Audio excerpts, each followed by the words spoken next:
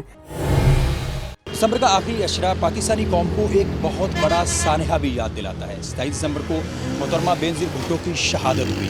ہمارے ساتھ فیصل آباد سے ایک سینئر صحافی، صدر پریس کلب اور اس کے ساتھ ساتھ بیورو چیف سٹی 41 ظفر ڈوگر موجود ہیں، ان سے اس حوالے سے بات کرتے ہیں۔ سر بہت شکریہ، آپ نے وقت دیا۔ سر دسمبر کا آخری عشرہ اور آپ اس وقت صحافت میں بھی تھے، آپ ان کو بڑی قریب سے جانتے بھی ہیں، صحافت کے شعبے سے بھی وابستہ ہونے کی وجہ سے آپ ان کے بارے میں بہت کچھ جانتے ہیں، کیا کہیں گے اس حوالے سے؟ یہ کبھی نہ بھولنے والا ایک المیہ ہے۔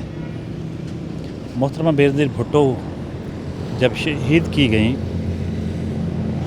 میں ایکسپریس کا ایڈیٹر تھا۔ سچی بات یہ ہے کہ بہت رش تھا اور میں اپنے جذبات پہ قابو نہیں پا رہا تھا اپنے آفس میں۔ جب ہم نے یہ خبر سنی کہ ان کی زرداری صاحب کا سب سے پہلا بیان آیا سامنے کہ ان کی گردن میں گولی لگی ہے، ان کی گردن پہ زخم ہے، اس طرح کا بیان تھا، تو قوم دعا کرے۔ تو اس وقت سچی بات ہے یہ کہ ہمیں حالانکہ جرنلسٹ ہونے کے ناطے ہم ایک بڑا جذبات پہ قابو رکھتے ہیں، لیکن جو اتنا بڑا سانحہ رونما ہونے جا رہا تھا اس کا تصور کر کے بھی روح کانپ رہی تھی۔ میں وہ اپنے ساتھیوں کلیگز کے درمیان سے اٹھا اور واش روم میں چلا گیا کیونکہ مجھ سے برداشت نہیں ہو رہا تھا، وہ اس طرح کی کیفیت تھی۔ میں بہت رویا۔ آپ کو یاد ہوگا کہ نواز شریف بھی روئے تھے، وہ بھی انہی دنوں ان کی ریلی پہ حملہ ہوا تھا اسی روز، اور وہ سیدھا ادھر گئے جہاں بے نظیر بھٹو صاحبہ کی کو لے جایا جا رہا تھا، تو وہ بھی دھاڑے مار مار کے روئے تھے۔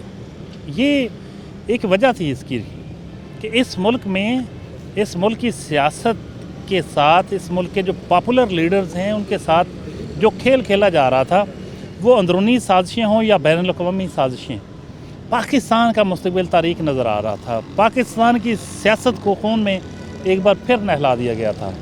بھٹو صاحب کی شہادت اور پھر ان کی اس خاندان کی جتنی قربانیاں تھیں، مرتضیٰ بھٹو کی، اس کو شہید کیا گیا، قتل کیا گیا، پھر شاہ نواز کو اور بے نظیر بھٹو صاحب کا خون، اور وہ تو رومانس تھی، پولیٹکس کا رومانس تھی۔ تو یہ رومانس پاکستان کی پولیٹکس سے ختم ہو رہا تھا، اس چیز کا المیہ تھا، دکھ تھا۔ ایک جد و جہد، ایک اسٹرگل کی پولیٹکس، ایک مزاحمت کی سیاست، اس کا باب بند ہو رہا تھا۔ تو یہ بہت بڑا دکھ تھا جو میاں نواز شریف بھی محسوس کر رہے تھے کہ اس ملک میں وہ کون سی قوتیں ہیں جن کو برداشت نہیں ہو رہا کہ عوام کے جو مقبول عام لیڈر ہیں ان کی زندگی کے ساتھ ہاتھ کیا جا رہا ہے، ان کی زندگیوں سے کھیلا جا رہا ہے۔ تو یہاں پھر کون پالیٹکس کرے گا؟ یہاں کس نے سیاست کرنی ہے؟ یہ اندرونی سازش تھی یا بین الاقوامی سازش؟ یہ ایک الگ کہانی ہے، وقت آئے گا کہ کبھی نہ کبھی پتہ چلے گا، لیکن یہ ایک دردناک تکلیف دہ باب ہے جو کبھی بھلایا نہیں جا سکتا۔